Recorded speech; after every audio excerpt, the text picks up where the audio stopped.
उज्जैन में वर्ष 2028 में होने वाले सिंहस्थ यानी कि कुंभ मेले से पहले शिप्रा नदी को प्रदूषण मुक्त करने के लिए एक व्यापक अभियान शुरू किया गया है। इस अभियान के तहत इंदौर प्रशासन ने कान एवं सरस्वती नदी के जल ग्रहण क्षेत्र में फैले लगभग 3000 कच्चे व पक्के मकानों को हटाने का निर्णय लिया है। अराउंड 3000 मकान हैं ऐसे, और 60-40 या 70-30 रेशो है इसमें कच्चे पक्के का। इसमें हम लोग फेज़ वाइज इसको हम टेकअप कर रहे हैं। फर्स्ट फेज़ में कबूतर खाना जो है अपना उसको हम लोगों ने नोटिस दिया है, कबूतर खाना मच्छी बाज़ार। अब इसमें आगे कैसे प्रोसीड करेंगे, आपको एक बार आप कमिश्नर साहब से इसका अपडेट ले लें तो उसमें कार्रवाई होगी आगे। इसमें नोटिस की कार्रवाई पूरी हो गई, बस शिफ्टिंग कार्रवाई बाकी है इसमें।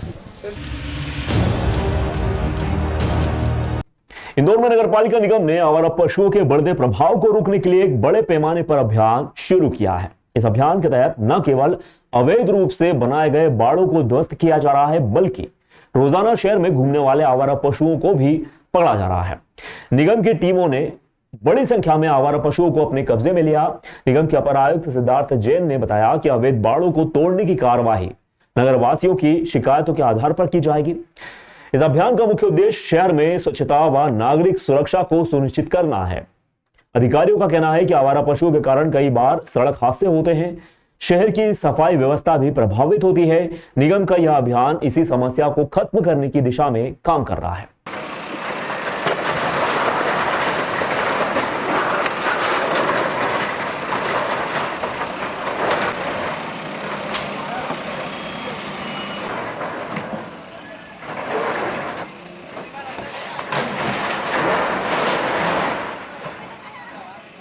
अब डेली बेसिस पे हम लोग जो अवैध गाय हैं उनको भी हम लोग पकड़ के जो हमारी गौशाला है वहाँ पे डाल भी रहे हैं। आज भी इनफैक्ट करीबन 7 से 8 ऐसे आवेदन आए हैं कि साहब हमारी गाय वापस कर दें, पर जो भी नियमानुसार कार्रवाई है हम वही कर रहे हैं उसमें। और भी बड़े आइडेंटिफाइड हैं, कुछ अवैध बिल्डिंग्स भी आइडेंटिफाइड हैं, तो उसका एक रोस्टर, हमारा एक इंटरनल रोस्टर होता है, तो उसके हिसाब से हम लोग कार्रवाई कर रहे हैं। मुख्यमंत्री डॉक्टर मोहन यादव के पिता स्वर्गीय श्री पूनम चंद यादव की अंतिम यात्रा में अपार जन समुदाय उमड़ पड़ा। केंद्र व राज्य सरकार के प्रमुख मंत्रीगण, जनप्रतिनिधि एवं समाज सेवी स्वर्गीय श्री यादव की अंतिम यात्रा में सम्मिलित हुए। सभी ने पुष्पांजलि अर्पित कर अंतिम दर्शन कर शोक प्रकट किया। अंतिम यात्रा में विभिन्न मंचों से सामाजिक संगठन द्वारा पुष्प वर्षा कर श्रद्धांजलि दी गई। स्वर्गीय श्री यादव की अंतिम यात्रा उनके निज निवास गीता कॉलोनी से सकड़िया, सुल्तान मंदिर, खजूरवाली मस्जिद, बुधवारिया, निकास चौराहा, तेलीवाड़ा, कंठाल, सतीगेट, छतरी चौक, गोपाल मंदिर, ढाबा रोड, बड़ा पुल, कार्तिक मेला ग्राउंड से भूखी माता मंदिर पहुंची, जहां अंतिम क्रिया संपन्न हुई। यहां स्वर्गीय यादव के ज्येष्ठ पुत्र एवं मुख्यमंत्री डॉक्टर मोहन यादव के अग्रज नंदलाल यादव ने मुखाग्नि दी। मुख्यमंत्री डॉक्टर यादव के पिता स्वर्गीय श्री पूनम चंद यादव के अंतिम दर्शन के लिए कर्नाटक के राज्यपाल थावरचंद गहलोत, केंद्रीय मंत्री शिवराज सिंह चौहान, ज्योतिरादित्य सिंधिया, विधानसभा अध्यक्ष नरेंद्र सिंह तोमर, प्रदेश के उप मुख्यमंत्री राजेंद्र शुक्ला, जगदीश चंद्र देवड़ा, प्रदेश के मंत्री कैलाश विजयवर्गीय, मंत्री एंदल सिंह कसाना, मंत्री चैतन्य कश्यप, मंत्री प्रद्युमन सिंह तोमर, मंत्री उदय प्रताप सिंह, मंत्री करण सिंह वर्मा, मंत्री विश्वास सारंग, मंत्री गौतम टेटवाल, मंत्री नरेंद्र शिवाजी पटेल, राज्य मंत्री स्वतंत्र प्रभार कृष्णा गौर, राज्य मंत्री स्वतंत्र प्रभार नारायण सिंह पवार, राज्य मंत्री स्वतंत्र प्रभार दिलीप जायसवाल, राज्यसभा सांसद बाल योगी उमेश नाथ जी महाराज, सांसद वीडी शर्मा, सांसद महेंद्र सिंह सोलंकी, उज्जैन विधायक अनिल जैन कालूहेड़ा, सतीश मालवी, महेश परमार, इंदौर विधायक महेंद्र हार्डिया, मधु वर्मा, गुल्लू शुक्ला, शाजापुर विधायक अरुण भीमावत, पूर्व मंत्री नरोत्तम मिश्रा,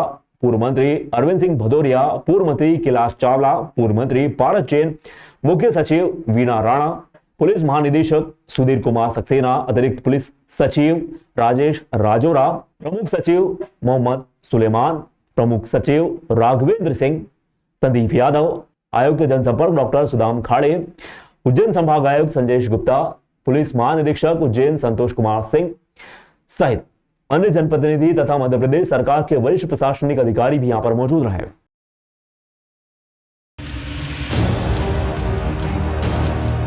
इसे नाइंसाफी ही कहा जाएगा। सरकार को सबसे अधिक राजस्व देने वाले औद्योगिक क्षेत्र, इसमें सड़क, पानी, सफाई जैसी बुनियादी सुविधाओं के लिए भी औद्योगिक क्षेत्र तरस रहे हैं। दुर्भाग्य की बात यह है कि 50 साल बाद भी यह औद्योगिक क्षेत्र बदहाल है। इसी वजह से उद्योगपति कह रहे हैं कि हम रोजगार दे रहे हैं, जिम्मेदार कम से कम सुविधाएं तो दें। सांवे रोड औद्योगिक क्षेत्र को बसाए करीब 50 वर्ष हो चुके हैं। फैलाव ए से लेकर एफ तक पहुंचने वाले सभी 6 सेक्टरों में हो चुके हैं। क्षेत्र में कम से कम 3000 उद्योग संचालित किए जा रहे हैं। बड़ी इकाइयों से लेकर छोटे व मध्यम उद्योग भी शामिल हैं। Association of industries Madhya Pradesh के आंकड़ों के अनुसार क्षेत्र के उद्योग कम से कम 900 करोड़ का राजस्व विभिन्न मदों में चुका रहे हैं। बावजूद मूलभूत सुविधाएं इन्हें नहीं मिल रही। ना पीने का पानी है, ना जल मल निकासी की व्यवस्था। 10 वर्षों से ज्यादा हो चुके हैं। नगर निगम इस पूरे क्षेत्र को अपने अधीन ले चुका है। अंधेरी सड़कों के कारण कर्मचारियों में भय पैदा होता है। वहीं उद्योगपतियों ने ही क्षेत्र में स्ट्रीट लाइट लगाने का काम शुरू कर दिया है।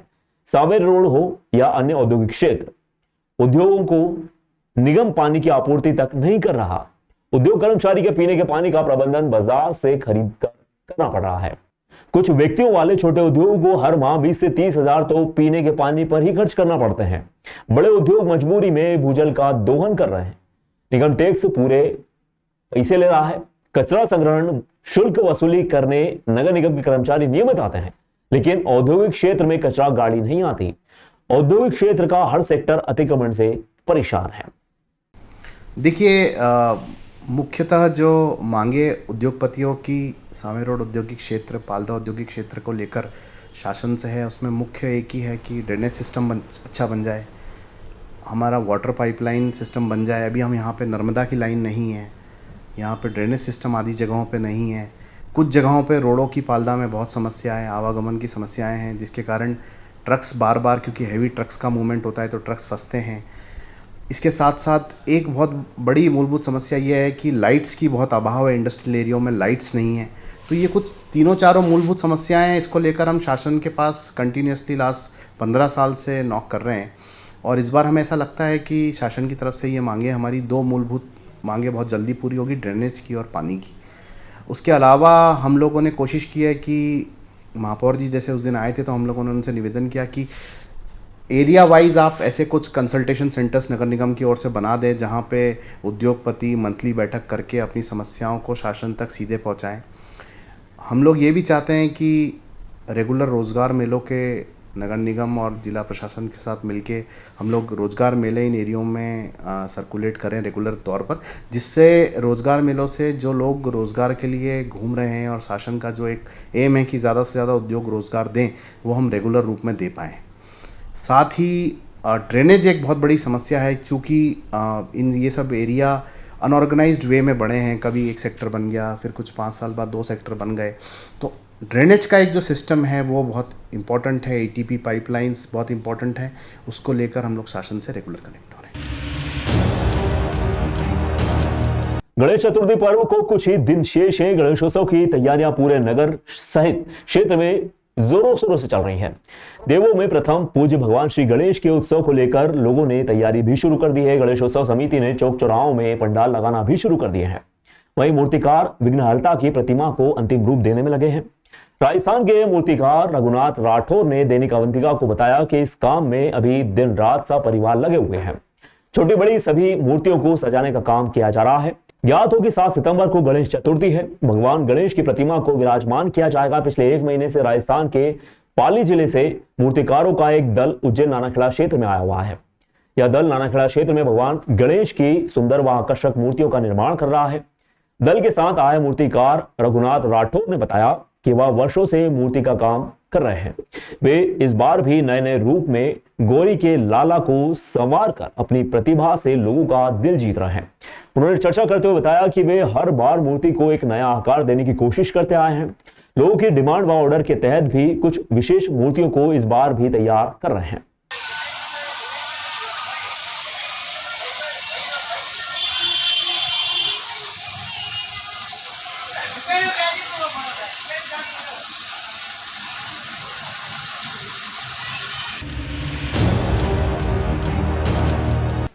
इंदौर नगर निगम की टीम जब ग्राम केलोद करताल में अवैध कॉलोनी के निर्माण को हटाने के लिए पहुंची तो हालात तेजी से बेकाबू हो गए।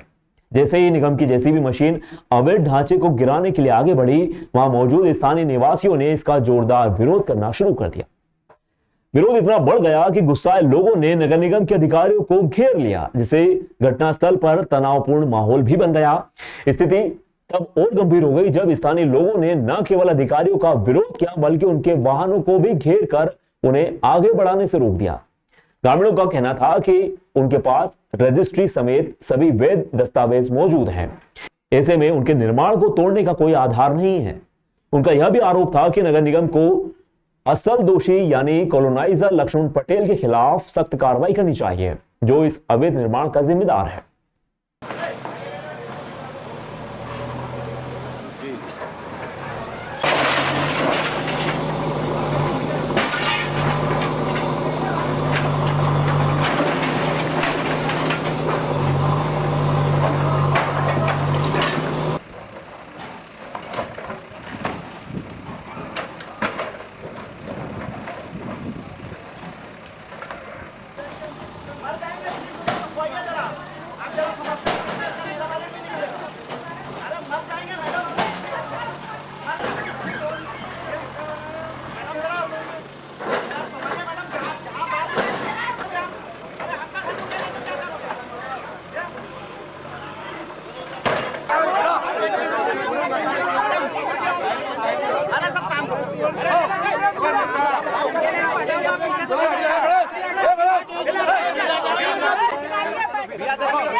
सर मैंने मकान लिया लक्ष्मण जी पटेल के द्वारा रजिस्ट्री हुई है और 2019 में ये प्लॉट खरीदा था। उस समय इन्होंने बिल्कुल बताया कि ये सब वैधानिक है, सब कुछ बढ़िया है, यहाँ पर कोई आपको तकलीफ नहीं आएगी आगे। हमने पूरी प्रक्रिया करी नगर निगम में। इसका जब हम रजिस्ट्री कराने गए तो टैक्स रसीद मांगी गई, हमसे लोन लिया तो नगर निगम में टैक्स भी जमा हुआ है, रसीद भी हमारे पास में है। और आप यहाँ पर जब मकान बन करके तैयार हो गए, छतों सब डल गई, उसके बाद में आप यहाँ पर आकर के जो नोटिस चिपका गए। 3 दिन की कार्रवाई में कौन क्या करेगा 3 दिन में। और आज आई पूरा दल बल के साथ में आए और सभी ने यहाँ पर नहीं चलने थे सब। ये भाई साहब लक्ष्मण जी खेड़े आए, उन्होंने विरोध किया, उसके बाद में यहाँ से वो सब यहाँ से निकले हैं। वो उसके बाद सर जी अपने प्लाट लिया, हमारे को मालूम था जिससे लिया उसने हमारे को बताया नहीं हैगा ये कॉलोनी कैसी है। हमने उसके भरोसा लाई थी, रजिस्ट्री करा के देती उस लोगों ने हमारे को। कौन लक्ष्मण पटेल, उसने पूरी गारंटी लाई थी, बोलता कुछ भी नहीं होगा अम्मा जी, मैं बैठा हूँ। पैसा दिया उसका, इसका भी पैसा भरा, भूमि का 63,000 रुपया भरा, टैक्स भरा है, ज़मीन का पैसा पूरा कर्जे पे मकान है सर जी। बैंक में फ़ोन लगा के पूछ लो भी हमने कर्जा कितना लिया सर जी, बहुत गरीब मार होगी हमारे फिर आज क्या निगम की टीम तोड़ना आ गए। ऐसी बहुत बोला किसी ने हमारी सुनाई नहीं करी। 4 दिन हो गए मखाना नहीं खाया, यहाँ मारे जी। नोट्स लगा के पहले लगा के गए, 4 दिन पहले, कल भी लगा गए, आज तोड़ने आ गए सर जी। सर ये है कि ये अपना त्याजी नगर वार्ड 77 में आता है और जोन नंबर 13 है। यहाँ पर केलोद करताल के यहाँ पर एक नई बस्ती नाम से है और इंडियन जो गैस गोडाउन है उसके पास में यहाँ पर बस्ती है।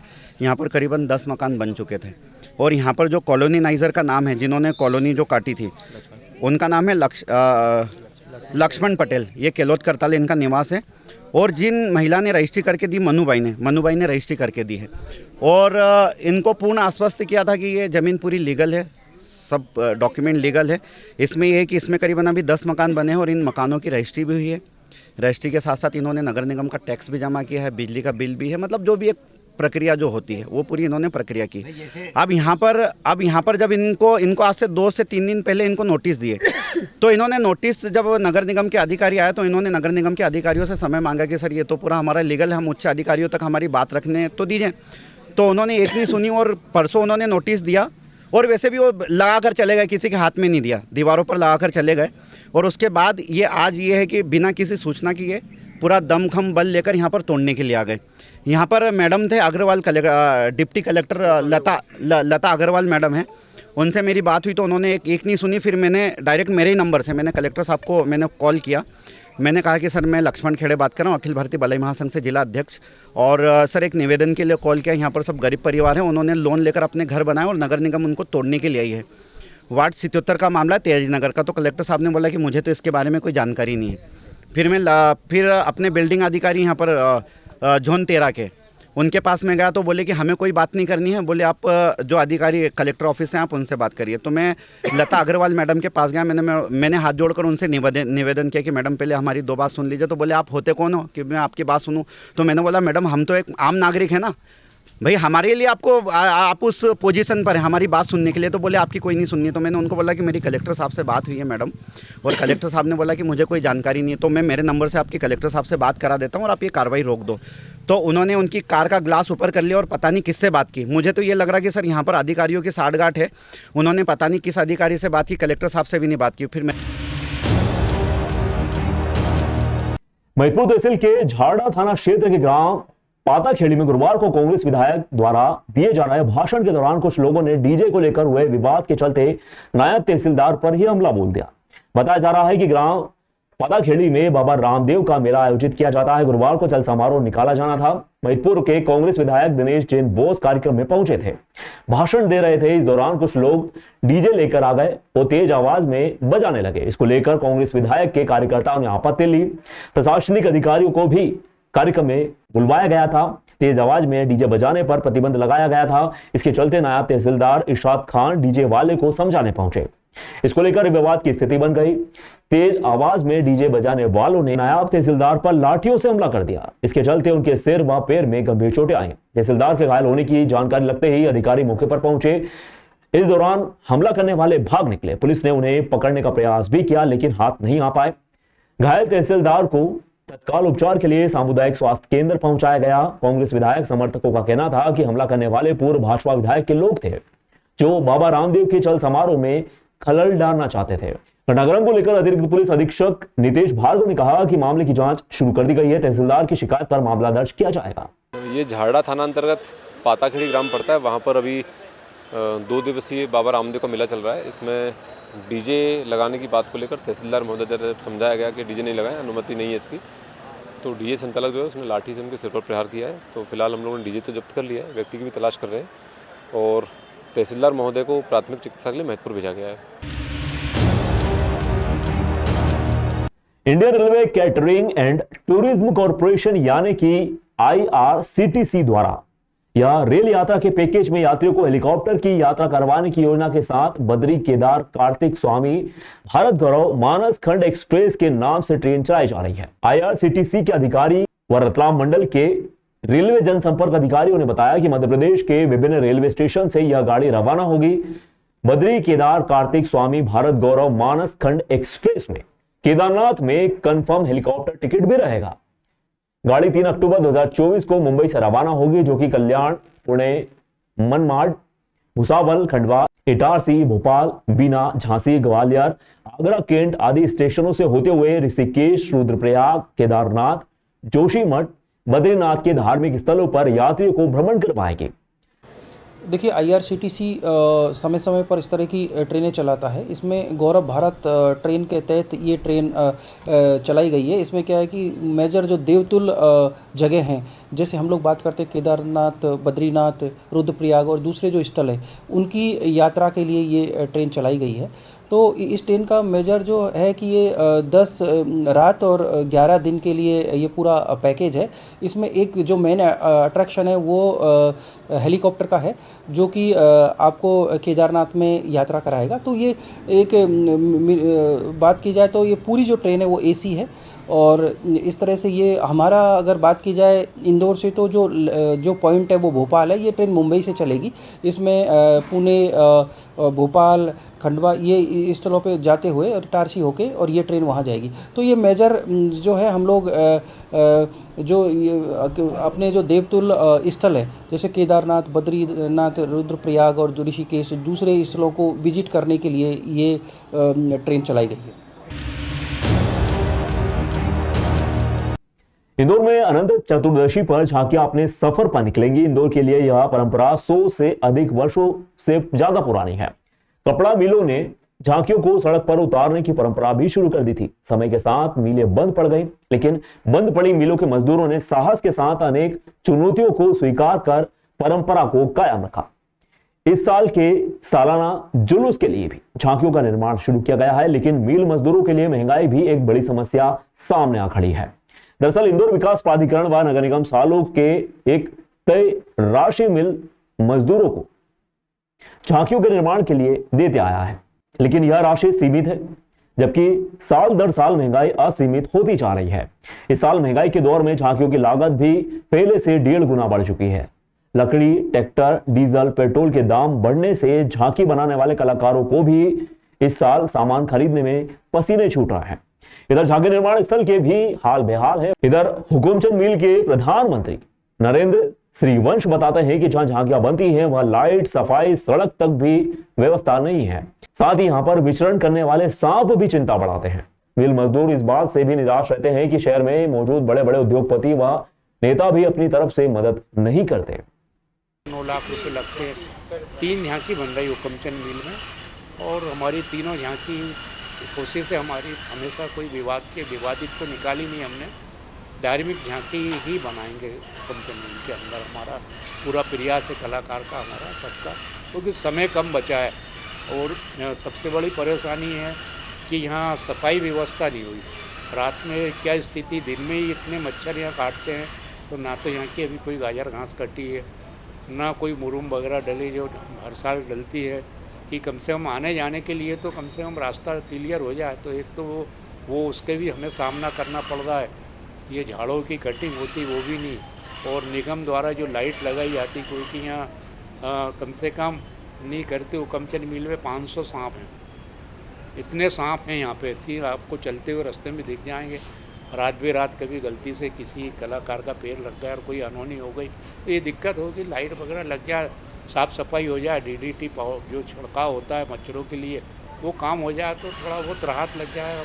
इन कलाकारों के लिए जाए, हमें इनकी चिंता रहती है कि बेचारों के साथ कोई अनहोनी ना हो जाए। तो रात में बेचारे काम करते हैं, बाथरूम भी जाते हैं, सभी चीज़ के लिए निकलते हैं, भोजन के लिए भी जाते हैं बाहर, और सांप वगैरह घूमते रहते हैं तो दिक्कत। थाना प्रांगण में एसडीएम राहुल गुप्ता, एसडीओपी मुनिका सिंह, नगरपालिका सीएमओ संतोष चौहान, थाना प्रभारी ईश्वर सिंह चौहान, मनावर के पत्रकार, मनावर के गणमान्य नागरिक बैठक में शामिल हुए। इसमें आने वाले त्योहार गणेश चतुर्थी, नवदुर्गा, अनंत चौदस, डोल 11, ईद मिलाद उन नबी आदि त्योहारों को लेकर चर्चाएं हुई। इसमें एसडीएम राहुल गुप्ता द्वारा मुनिका सिंह, एसडीओपी मनावर द्वारा सख्त निर्देश दिए गए।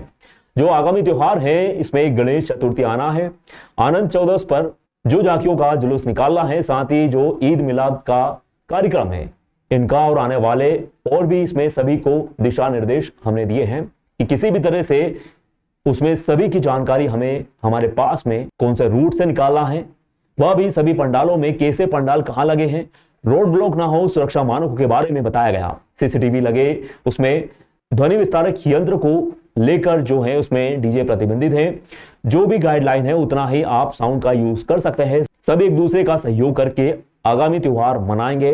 मनावर पुलिस थाना प्रांगण में एसडीएम राहुल गुप्ता, एसडीओपी मुनिका सिंह, नगरपालिका सीएमओ संतोष चौहान, थाना प्रभारी ईश्वर सिंह चौहान, मनावर के गणमान्य नागरिक भी उपस्थित रहे। इसमें आने वाले त्योहार गणेश चतुर्थी, नवदुर्गा, अनंत चौदस, डोल 11, ईद मिलाद उन नबी आदि त्योहारों को लेकर चर्चाएं हुई। त्योहारों में हमने अपील की है कि जो भी आयोजक हैं वो जहाँ भी अपना पंडाल लगा रहे हैं या जुलूस भी निकाल रहे हैं तो उसमें उसकी पूरी वीडियोग्राफी हो। जहाँ पंडाल है वहाँ सीसीटीवी कैमरे लगाएं ताकि हमें कैमरा फुटेज मिल पाए, और यदि कोई जुलूस निकल रहा है तो उसकी भी प्रॉपर रूप से वीडियोग्राफी करें। इसी के साथ साथ हमने ये भी बताया कि डीजे पूर्णतः प्रतिबंधित है, तो डीजे का उपयोग कोई भी ना करें। अगर ऐसा किया जाएगा तो उसके खिलाफ पुलिस केस पंजीबद्ध करेगी।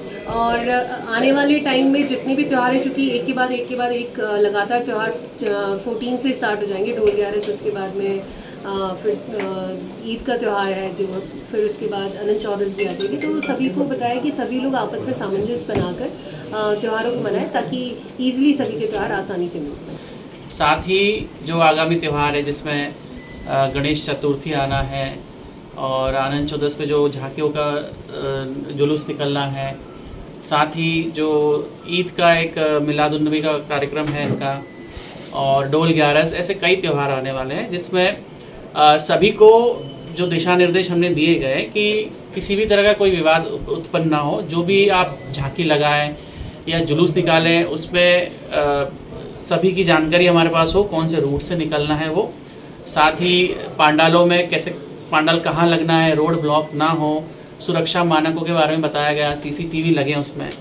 और जो ध्वनि विस्तारक यंत्र को लेकर जो है उसमें डीजे पूर्णतः प्रतिबंधित है, तो कोई डीजे का इस्तेमाल उपयोग नहीं करेगा, ये इनसे हमने सुनिश्चित कराया है। और अगर करते हैं तो उसकी विधिवत कार्रवाई की जाएगी।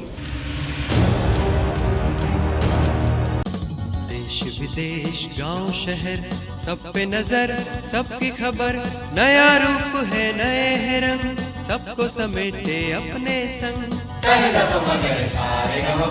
आपका अपना शहर का सपना दैनिक अवंतिका, दैनिक अवंतिका, दैनिक अवंतिका। खेल राजनीति फिल्मी बातें सब कुछ ही हम इसमें पाते, घर होटल ऑफिस या दफ्तर, क्लर्क प्यून या हो फिर अफसर, सबका चहेता सबका प्यारा दैनिक अवंतिका, दैनिक